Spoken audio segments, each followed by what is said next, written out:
The world needs God. ലോകത്തിന് ദൈവത്തെ ആവശ്യമുണ്ട്. ലോകം എങ്ങോട്ടൊക്കെ പോയാലും ദൈവം ഇല്ലാതെ ഭൂമി നിലനിൽക്കത്തില്ല. അത് നമ്മൾ മനസ്സിലാക്കണം. He is the creator. അവനാണ് ലോകം മുഴുവനും നമ്മളെയും സൃഷ്ടിച്ചതെന്ന് ആദ്യം നമ്മുടെ ഹൃദയത്തിനകത്ത് ഉറപ്പ് വരണം. ഇതൊക്കെ നമ്മൾ ജീവനുള്ള ദൈവത്തെ ആരാധിക്കുന്ന മക്കളെ കാണുമ്പോഴാണ് പലപ്പോഴും നമ്മൾ പ്രകൃതി അതിൻ്റെ സൗന്ദര്യം അതിൻ്റെ മഹത്വമൊക്കെ ദൈവത്തിൻ്റെ മഹത്വത്തെ വിളിച്ചു പറയുന്നത്. എങ്കിലും ചില വ്യക്തികളിൽ കൂടെ പലപ്പോഴും ദൈവത്തിനെ നമ്മൾ കാണുന്നത്. ഞാൻ റാംകോയിൽ എൻ്റെ ഹസ്ബൻഡ് ജോലി ചെയ്യുന്ന സമയത്ത് അവിടെയുള്ള ഒരു ഡോക്ടറേറ്റ് എടുത്ത ഒരു സ്ത്രീ എൻ്റെ ഒരു ഫ്രണ്ടായിരുന്നു. അവരാണ് ഞങ്ങളുടെ ബൈബിൾ സ്റ്റഡിയുടെ ലീഡറായിട്ട് ആ ടൈമിൽ. ഞങ്ങൾ കുറേ പേര് ലീഡേഴ്സാണ്. ബാക്കിയുള്ളവർ 100-120 പേര് ഞങ്ങൾ ഒന്നിച്ച് ബൈബിൾ സ്റ്റഡി എടുക്കാൻ റെഗുലറായിട്ട് ബൈബിൾ സ്റ്റഡി തറോ സ്റ്റഡിയാണ്. അപ്പോൾ ഈ സ്ത്രീ ഞാൻ ഓർക്കുന്നുണ്ട്, ഈ ബൈബിൾ എടുത്തവരുടെ തലയിൽ വെച്ചേച്ച് അവർ പറഞ്ഞു, I believe in the words, I believe in one God, I believe in all the words that's written in the Bible. അതെൻ്റെ തലയിൽ എപ്പോഴും ഇങ്ങനെ ഉറച്ചു നിൽക്കുക. കാരണം ജീവനുള്ള എന്തെല്ലാം നമ്മൾ കാണിച്ചാലും, നമ്മൾ ഈ ലോകപ്രകാരമായി എന്തെല്ലാം പഠിച്ചാലും, നമ്മൾ ജീവൻ്റെ പുസ്തകത്തിലെ വചനം കൊണ്ടും ദൈവത്തെ കൊണ്ടും നമ്മളെ നിറയ്ക്കുന്നില്ല എങ്കിൽ we are a big zero. അതാരെങ്കിലും ഒരാൾ വിളിച്ച് പറയണം. The world longs for God. ഈ ഭൂമി സൃഷ്ടാവിന് വേണ്ടി നോക്കിക്കൊണ്ടിരിക്കുകയാണ്. അത് ശരിയാണെന്ന് വെച്ചാൽ റോമർക്ക് എഴുതിയ ലേഖനം 8 പറയുന്നുണ്ട്, പ്രകൃതി പോലും ദൈവത്തിൻ്റെ ആ മഹത്വം കാണാൻ വേണ്ടി ഞരങ്ങിക്കൊണ്ടിരിക്കുന്നു എന്ന്. പ്രകൃതികൾ ശരിയല്ലേ? പ്രകൃതി ഞരങ്ങാണ്. ഭൂമിക്ക് എന്താണ് ആപത്തുകൾ വരുന്നത്? മനുഷ്യൻ ഭൂമിയെ മിസ്യൂസ് ചെയ്യുമ്പം സുനാമി വരുന്നു, ഫയർ വരുന്നു, വലിയ വെള്ളപ്പൊക്കം കയറി വരുന്നു, മനുഷ്യൻ നശിച്ചു പോകുന്നു, സൂയിസൈഡ് ചെയ്യുന്നു. ഇതൊക്കെ എന്താ കാരണം? Because we have forgotten that there is a father god for us. നമുക്കൊരു ദൈവം ഉണ്ടെന്ന്. അപ്പോൾ humanity was built to be dependent on the operating system of divine communion. അതായത് മനുഷ്യനെ സൃഷ്ടിച്ചിരിക്കുന്നത് ദൈവികമായ സംസർഗത്തിൽ നമ്മൾ ഭൂമിയെ കൈകാര്യം ചെയ്ത് നമ്മളെ ഏൽപ്പിച്ച ജോലി തീർത്തു കഴിഞ്ഞിട്ട് കർത്താവിലേക്ക് ദൈവത്തിലേക്ക് തിരിച്ചു ചെല്ലാനാണ് നമ്മളെ ഏൽപ്പിച്ചിരിക്കുന്നത്. പക്ഷെ നമ്മളത് മറന്നുപോയിരിക്കുകയാണ്. എന്നിട്ട് നമ്മൾ നമ്മുടെ സ്വയകഴിവിൽ, അതായത് ദൈവത്തെ മാറ്റി നിർത്തിക്കൊണ്ട് നമ്മൾ എന്തെല്ലാം സ്വയകഴിവിൽ ചെയ്യുന്നോ അവയെല്ലാം ജീർണവസ്ത്രമാണെന്ന് യെശയ്യാവ് പറയുന്നുണ്ട്. All your good deeds are like filthy rags before the living God. നിന്റെ സകല നന്മപ്രവൃത്തികളും ജീർണവസ്ത്രമാണെന്ന് 64 പറഞ്ഞിട്ടുണ്ട്. ദൈവാത്മാവ് പറയുന്നത് നമ്മൾ പ്രവർത്തിക്കുന്നത് ഉറച്ച പാറയിൽ നിന്നുകൊണ്ടാണ്. Our God is the very origin of life, the origin of lasting pleasure, goodness, excitement, adventure, joy and wonder. അതായത് ഈ ലോകത്തിൽ നമുക്ക് ജീവൻ തന്നിരിക്കുന്നത് ദൈവമാണ്. എന്നും നിലനിൽക്കുന്നതായ സന്തോഷം, നന്മകൾ, അനുഗ്രഹങ്ങൾ, അതുപോലെ തന്നെ സാഹസ പ്രവൃത്തികൾ, സന്തോഷങ്ങൾ, അതിശയങ്ങൾ ഇവയെല്ലാം ദൈവത്തിൽ നിന്നാണ് ഉണ്ടാകുന്നത്. പെട്ടെന്ന് കാശുണ്ടാക്കാൻ വേണ്ടി പെട്ടെന്ന് ഓരോ കാര്യങ്ങൾ ചെയ്ത് ഓരോ ഗെയിംസും സ്പോർട്സും ഒക്കെ യൂട്യൂബിൽ കൂടെ പിള്ളേർ കണ്ട് അവർക്ക് നിയന്ത്രണമില്ലാത്തതായിട്ടുള്ള സ്വാതന്ത്ര്യം കൊടുത്ത് 60 വയസ്സിൽ അറിയേണ്ടിയ കാര്യങ്ങൾ 6 വയസ്സിൽ അറിഞ്ഞു കഴിഞ്ഞു കുഞ്ഞുങ്ങൾ. പിന്നെ എന്തോന്ന് നോക്കാൻ? പിന്നെ വേണ്ടാത്ത വഴിക്ക് പോയിട്ട് സൂയിസൈഡ് ചെയ്യാൻ. മാതാപിതാക്കളോട് പറയട്ടെ, restrain the time the children are using the mobile or the website without your consent. വളരെ നിർബന്ധമാണ്. അറിയത്തില്ല എന്ന് പറഞ്ഞിട്ട് കാര്യത്തില്ല. നമ്മൾ തീർത്തും ഇതൊക്കെ കുഞ്ഞുങ്ങളുടെ കൂടെ നിന്ന് ചെക്ക് ചെയ്യണം.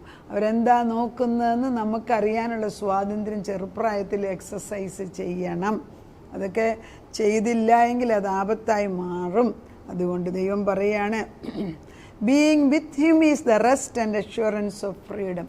ദൈവത്തോടു കൂടെ ജീവിക്കുന്നതാണ് നമുക്ക് സ്വസ്ഥതയും സ്വാതന്ത്ര്യവും തരുന്നത്. ഇപ്പം എങ്ങനെയാണ് നമ്മളൊരു വീട്ടിനകത്ത് നമ്മൾ കതക് അടച്ചിട്ട് നമ്മൾ തനിയെ താമസിക്കുന്നു എന്ന് വിചാരിക്കുക. നമുക്ക് സ്വസ്ഥത വീടിൻ്റെ ബലമല്ല, കരുതുന്ന ദൈവത്തിൻ്റെ കാവലാണ്. വീട് വേണ്ടെന്നല്ല ഞാൻ പറയുന്നത്, വേണം. പക്ഷേ ഒരു ദുഷ്ടൻ, ഒരു ഭ്രാന്തൻ മനസ്സുകൊണ്ട് ചിന്തിക്കുക നമ്മളെ കൊല്ലണമെന്ന് വിചാരിച്ചു അവൻ എങ്ങനെയും കണ്ടുപിടിക്കും. പക്ഷേ അവൻ്റെ കയ്യിൽ പെടുത്താതെ സൂക്ഷിക്കുന്നത് നമ്മുടെ ദൈവമാണെന്ന് ഉറപ്പുണ്ട്. നമ്മൾ വീടുകൾ പലപ്പോഴും ചിലപ്പോൾ നമ്മൾ പൂട്ടാൻ മറന്നു പോകും. നമ്മൾ പോകുന്ന സ്ഥലത്ത് ചില കാര്യങ്ങൾ നമ്മൾ അറിയാതെ മണ്ടത്തിനാണ്. അവിടെയെല്ലാം കർത്താവിൻ്റെ കരുതലുള്ളത് കൊണ്ടാണ് ആപത്ത് കൂടാതെ നമ്മളും നമ്മുടെ മക്കളും ജീവിക്കുന്നത്. അപ്പോൾ if the prayer is the road to which we travel to God, then a crisis of prayer is also a crisis for God ഏക്ക്.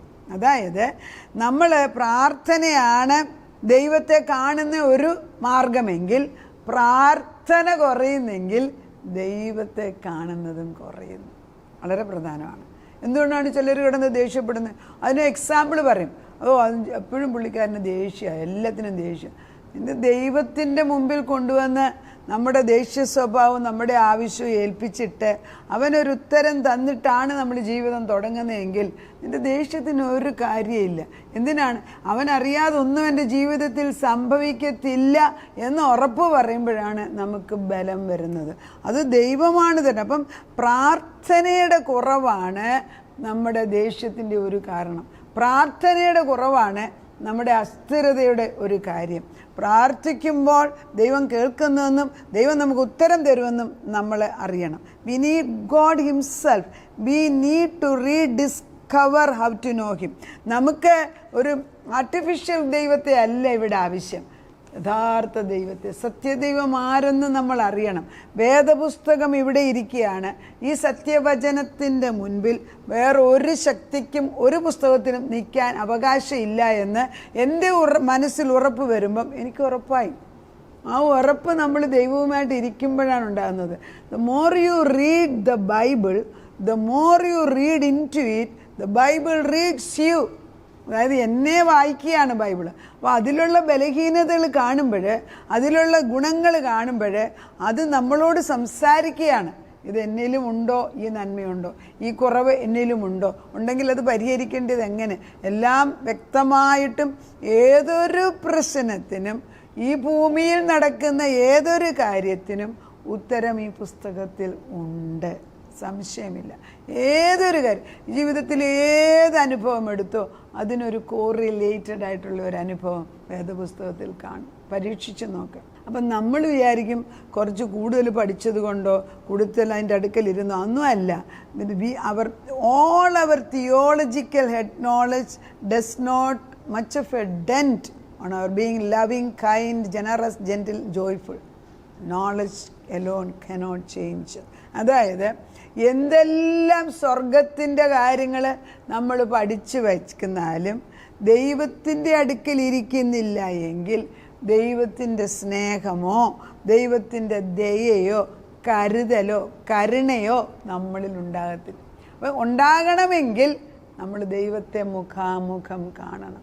എത്രമാത്രം നമ്മൾ ദൈവത്തോട് ഒട്ടിയിരിക്കുന്നുവോ അത്രമാത്രമേ നമ്മളിലുള്ള ജഡസ്വഭാവം, ഇത് അഴിച്ചുകളയലാണ്, എന്നും ഒരു കഴുകലാണ്, മാറിയിട്ട് ദുഷ്ടൻ്റെ തന്ത്രങ്ങളിൽ നമ്മളെ വിടുവിച്ച് നേർവഴിക്ക് നടത്തുന്ന ഒരു പാതയാണ് വേദപുസ്തകത്തിൽ എഴുതി വച്ചിരിക്കുന്നത്.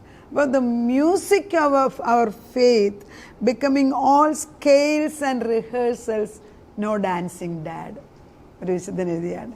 The music of our faith, അതെൻ്റെ ഈ വിശ്വാസത്തിൻ്റെ പാട്ടെന്ന് പറയുന്നത് വെറും അളവുകളും റീഹേഴ്സൽസും, അതായത് പരിശീലനങ്ങളും മാത്രമാണ്. പക്ഷെ ഞാൻ ഒരിക്കലും എൻ്റെ ദൈവത്തോടു കൂടെ നിന്ന് ഡാൻസ് ചെയ്യുന്നില്ല. കാരണം ഡാൻസ് ചെയ്യണമെങ്കിൽ അവൻ്റെ കൂടെ നിൽക്കണമല്ലോ.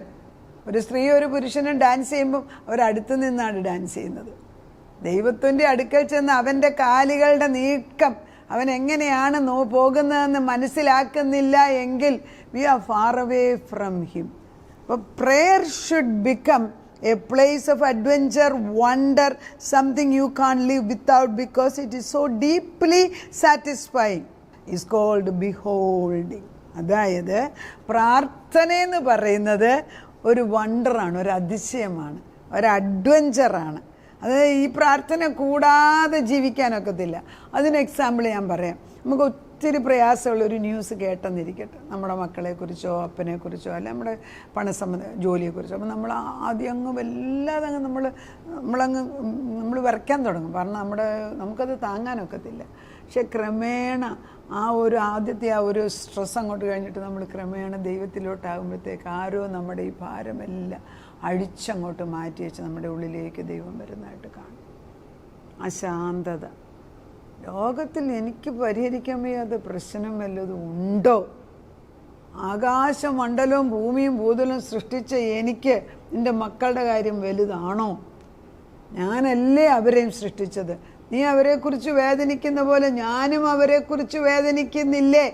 ഓരോ ദിവസം സൂര്യൻ ഉദിക്കുന്നിടം തൊട്ട് അസ്തമിച്ച് കഴിഞ്ഞും ഇസ്രായേലിൻ്റെ പരിശുദ്ധൻ ഉറങ്ങുന്നില്ല, ഉറക്കം തൂങ്ങുന്നില്ല. നമ്മൾ ഉറങ്ങുമ്പോഴും നോക്കുന്ന ഒരു ദൈവം. അങ്ങനെ ഉറപ്പുണ്ടോ നമുക്ക്? ഇതൊക്കെ ബിഹോൾഡിങ്, അതായത് തീക്ഷ്ണമായിട്ട് ജാഗ്രതയായിട്ട് നോക്കുന്നവർക്കാണ് ഈ കൃപ കിട്ടുന്നത്. അവർക്കൊരു വ്യത്യാസമുണ്ട്. പ്രശ്നമില്ലാത്തവരാരും ഇല്ല. ലോകത്തിൽ എല്ലാവർക്കും പ്രയാസം. ഉറുമ്പിന് അരിഭാരമെങ്കിൽ ആനയ്ക്ക് തടിഭാരം എന്ന് പറയും. എല്ലാവർക്കും ഭാരം വെച്ചിട്ടുണ്ട്. പക്ഷെ ഭാരം എങ്ങനെ കൈകാര്യം ചെയ്യുന്നു, അവനാണോ നമ്മുടെ നായകൻ. കർത്താവ് നമ്മളെ മാടി വിളിക്കുകയാണ്. Come unto me all those who are weary and heavy laden, I will give you rest. അധ്വാനിക്കുന്നവരും ഭാരം ചുമക്കുന്നവരും എൻ്റെ അരികിലേക്ക് വാ, ഞാൻ നിങ്ങളെ ആശ്വസിപ്പിക്കാം. നമുക്ക് പ്രാർത്ഥിക്കാം. നാഥ, ബിഹോൾഡി, നിൻ്റെ മുഖത്തേക്ക് നോക്കാൻ തക്കവണ്ണം തീക്ഷ്ണമായിട്ട് നോക്കിയിട്ട്, ഈ ലോകത്തിന് നിന്നെ ആവശ്യമുണ്ട്, ഞങ്ങൾക്ക് നിന്നെ ആവശ്യമുണ്ട്, ഞങ്ങളുടെ കുഞ്ഞുങ്ങൾക്ക്, ഞങ്ങളുടെ കുടുംബങ്ങൾക്ക്, എല്ലാ കാര്യങ്ങളും നിന്നെ ആവശ്യമുണ്ട് എന്ന് ഉറപ്പിച്ച് പറയുമ്പം പരിശുദ്ധാത്മാവ് മാറി നിൽക്കത്തില്ല.